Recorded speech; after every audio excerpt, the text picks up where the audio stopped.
સરકારની નીતિ ચાલ ચલણ ચહેરો છે એના વિશે વિસ્તૃત સન્માનિત પવન કહેવાય। नमस्कार दोस्तों, आज संडे को आप सबको तकलीफ दी, उसके लिए पहले माफी। लेकिन बड़ा महत्वपूर्ण मुद्दा है, ऐसा मुद्दा है जिसमें भारतीय जनता पार्टी की जो शैली है वो सबके सामने उजागर होती है। हमारे स्वतंत्रता आंदोलन के इतिहास के साथ जुड़ा एक अखबार नेशनल हेराल्ड, जिसका नाम 1937 में यह अखबार शुरू किया गया। शुरू करने वालों में बड़े बड़े नाम, ऐसे नाम जिनको आज भी हम पढ़ते हैं तो उनसे प्रेरणा मिलती है। पंडित जवाहरलाल नेहरू, पुरुषोत्तम दास जी टंडन, सरदार पटेल साहब, रफी अहमद किदवई, ऐसे अनेक हमारे नेता, इस देश के नेता, वो किसी पार्टी से भी बहुत बड़े नेता, पूरे देश के नेता, इन लोगों ने 1937 में यह अखबार शुरू किया।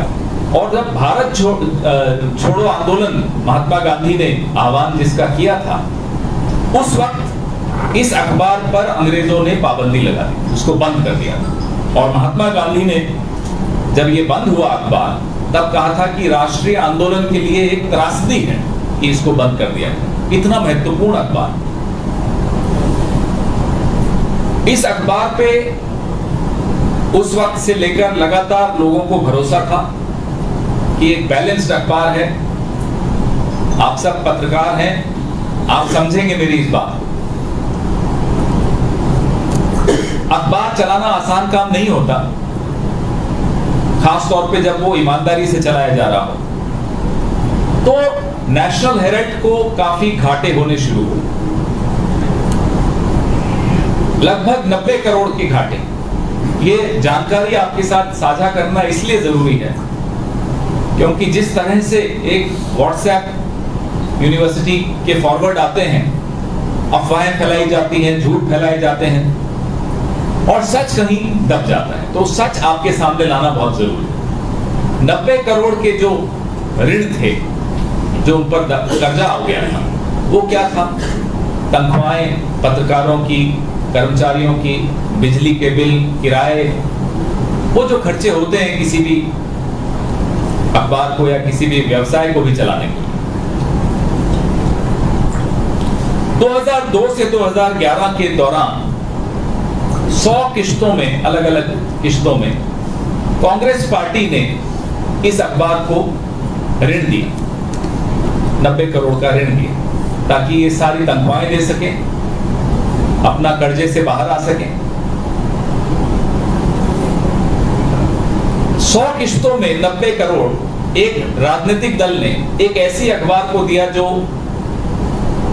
लगभग उसकी और भारत की विचारधारा की अखबार थी, जिसका एक अपना एक इतिहास था, जो इस देश को विरासत में मिली थी।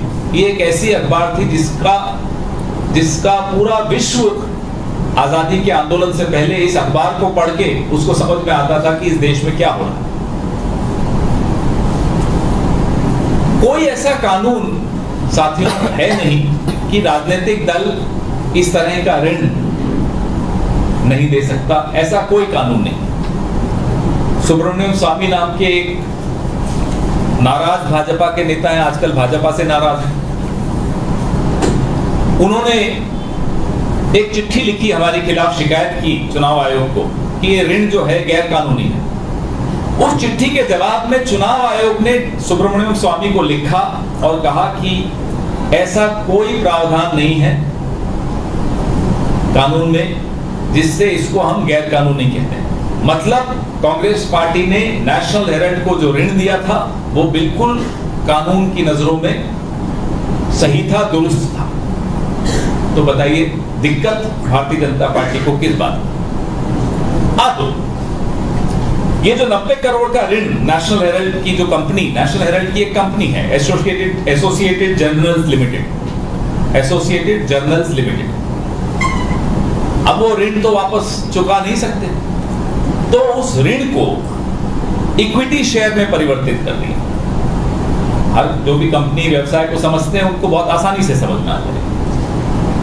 और यंग इंडिया नाम की एक कंपनी बनी, नॉट फॉर प्रॉफिट, बड़ा ध्यान से सुनिएगा, not for profit company young India नाम की बनी, जिसमें राहुल जी, सोनिया जी, स्वर्गीय ऑस्कर फर्नांडिस जी, स्वर्गीय मोतीलाल वोरा जी, सुमन दुबे जी, ऐसे कुछ और लोग इसके डायरेक्टर बने। तो जो not for profit company section 25 की कंपनी होती है, उसके डायरेक्टर्स को कोई तनख्वाह नहीं मिल सकती उस कंपनी से, लाभ का एक पैसा नहीं मिल सकता, डिविडेंड नहीं मिल सकता, कुछ नहीं मिल सकता। तो गैर कानूनी तो वहां भी कुछ नहीं हुआ। अब यंग इंडियन ने वो सारे शेयर्स अपने पास रख लिए, खरीद लिए एसोसिएटेड जर्नल्स के। लेकिन एसोसिएटेड जर्नल्स जो कि नेशनल हेराल्ड अखबार निकालता है, उसकी जो प्रॉपर्टीज हैं वो तमाम अभी भी एसोसिएटेड जर्नल्स के ही नाम पर रहेंगी, उन्हीं की हैं। हम लोगों ने पहले सोचा कि कहीं कोई गलती हो गई हो, बहुत खंगाला, कई वकीलों से बात की, एक इतना गैर कानूनी काम नहीं हुआ। लेकिन ये जो बदलाव की राजनीति लाने का नाम लेकर आए, ये सिर्फ और सिर्फ बदला लेने के लिए कुछ गैर कानूनी नहीं है। लेकिन नहीं साहब, नोटिस क्यों दिया? ताकि एक हफ्ते की हेडलाइन मिल जाए। ये सिर्फ हेडलाइन का व्यापार कर। नरेंद्र मोदी जी, एक चीज में हम सबको उनसे कुछ सीखना चाहिए कि कैसे हेडलाइन की मैनेजमेंट करते हैं। पेट्रोल के दाम बढ़ गए, राहुल गांधी को नोटिस भेज दो ईडी का, सब के सब जाएंगे राहुल गांधी को ईडी का नोटिस, बड़ी बड़ी हेडलाइन चलेगी। कोई और विवाद हो गया, सरकार की गलती, कोई विफलता सामने आ गई, हिंदू मुस्लिम करा दो, हेडलाइन बदल जाएगी। तो ये जो ईडी का नोटिस है, जिसमें कल हमारे नेता जाएंगे, सीना ठोक कर जाएंगे, सर ऊपर करके जाएंगे, निडरता से जाएंगे, क्योंकि कुछ गलत नहीं किया, कुछ छिपाने को नहीं है। लेकिन यह सच आप सबके सामने आना जरूरी है कि किस तरह से ये सताने की कोशिश कर रहे हैं, उन आवाजों को दबाने की कोशिश कर रहे हैं जिन आवाजों से नरेंद्र मोदी आज भी डरते हैं। मैं ये बड़ा विश्वास से बोल रहा हूं। मैंने बहुत नेता देखे हैं, अलग अलग पार्टी के नेता देखे हैं, इतना बड़ा कायर नेता मैंने नहीं देखा।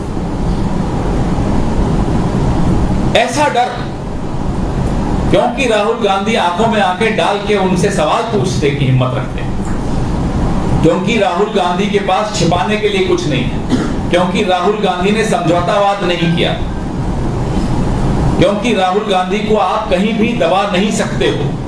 तो आप इस तरह से उनकी छवि को धूमिल करो, और छवि धूमिल करने में अरबों रुपए खर्च कर चुकी है भारतीय जनता। वो हम सब जानते हैं क्या किया। लेकिन हम आपको यह भरोसा दिलाते हैं कि नरेंद्र मोदी जी कितनी ही साजिश रच लें, राहुल गांधी और कांग्रेस पार्टी डरने वाली नहीं है, घबराने वाली नहीं है। हम आप सबके हितों की लड़ाई उसी मजबूती से लड़ेंगे, उससे दुगनी मजबूती से लड़ेंगे, बुलंद आवाज में इनसे सवाल पूछेंगे। आपके कुछ सवाल हो तो आपका स्वागत है।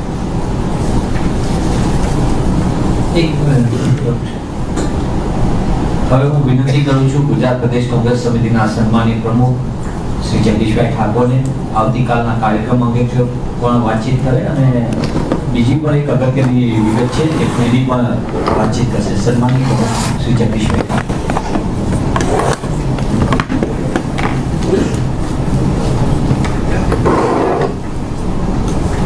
माननीय पवन जी, भाई नरेश, हेमांग भाई, आप सब मित्रों, माननीय પવનજીએ ખૂબ વિગતથી વાત કરી છે.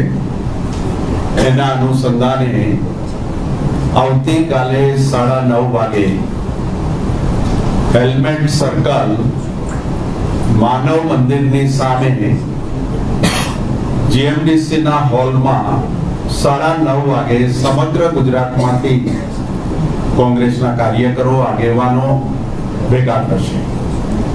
અડધો પોણો કલાક ત્યાં ચર્ચાઓ કરીને બાજુની ઈડીની ઓફિસ છે ત્યાં જઈને ધરણાનો કાર્યક્રમ રાખ્યો છે. આપ સૌને વિનંતી કરું છું કે કાલે 9:30 વાગે આપ સૌ પણ પધારો. પવનજીએ જે વિગતોથી વાકેફ કર્યા છે આપ સૌને, જો દબાવવાની રાજનીતિ, ડરાવવાની રાજનીતિ, ધમકાવવાની રાજનીતિ કેવી ચાલે છે, ગુજરાતનું મીડિયા જગત એનાથી વાકેફ છે. આજે જે ઘટના બની છે, પાટીદાર સમાજના યુવાનો બારડોલી ખાતે ભેગા થઈ બારડોલી સત્યાગ્રહની જે પવિત્ર ભૂમિ છે ત્યાં સરદાર સાહેબને નમન કરી, વંદન કરી અને ત્યાંથી એક વ્હીકલ રેલી લઈને ગાંધીનગર સરદાર સ્ટેડિયમ સુધી આવવાના હતા. જે સરદાર સ્ટેડિયમ બન્યું ત્યારથી સરદાર સ્ટેડિયમના નામ સાથે જાણીતું હતું.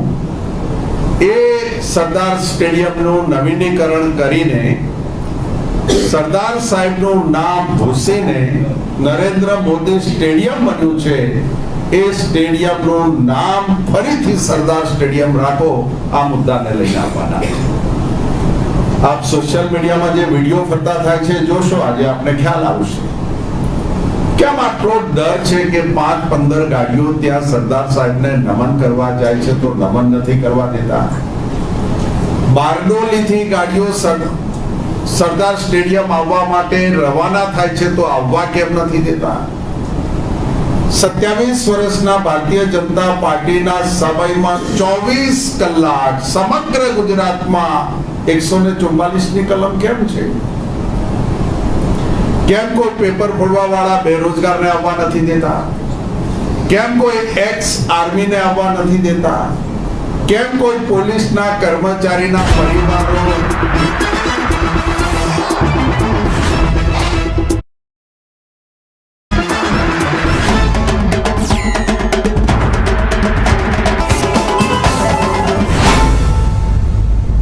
आप देख रहे हैं समय